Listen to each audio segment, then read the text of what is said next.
Hello everyone, আসসালামু আলাইকুম।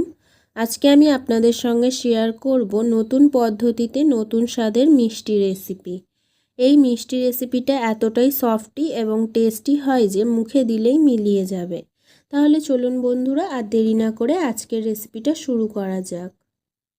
আজকের রেসিপির জন্য প্রথমে একটি কড়ার মধ্যে অ্যাড করে দিচ্ছি 2 কাপ চিনি। এখানে 2 কাপ চিনির জন্য এখানে আমি নিয়ে নিচ্ছি 2 কাপ জল।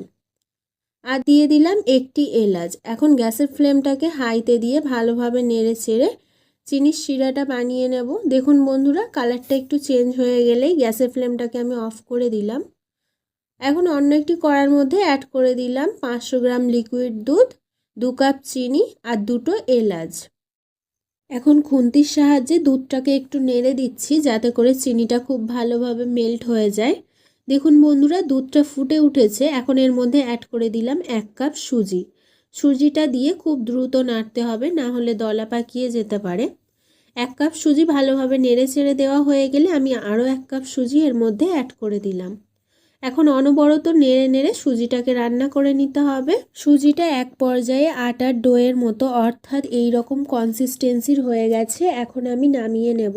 সুজির ডোটাকে ওভেন থেকে নামিয়ে নিয়ে একটু ঠান্ডা করে নিয়ে এইভাবে হাতের সাহায্যে লম্বা লম্বা ল্যাংচা মিষ্টির মতো বানিয়ে নিয়েছি। এখন আমি আগে থেকে স্লাইস ব্রেড কিনে রেখেছিলাম। এই স্লাইস ব্রেডের সাইডের হার্ড পোর্শনগুলো নাইফের সাহায্যে কেটে আলাদা করে নেব।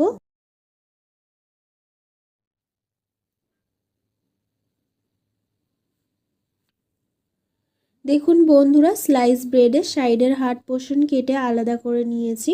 এখন এই স্লাইস ব্রেডটাকে একটি বেলনির সাহায্যে এইভাবে বেলে নিচ্ছি। তারপরে আগে থেকে যে সুজির ল্যাংচা মিষ্টিগুলো বানিয়ে রেখেছিলাম ওটাকে ব্রেডের সাইড বরাবর দিয়ে এইভাবে আমি হাতের সাহায্যে রোলের মতো করে নিচ্ছি। দেখুন বন্ধুরা, তারপরে হাতের সাহায্যে এইভাবে একটু চ্যাপটা করে নিচ্ছি যাতে করে দেখতে আরও বেশি সুন্দর দেখায়। হাতের সাহায্যে খুব সুন্দর একটা মিষ্টি শেপ দিয়ে নিয়েছি।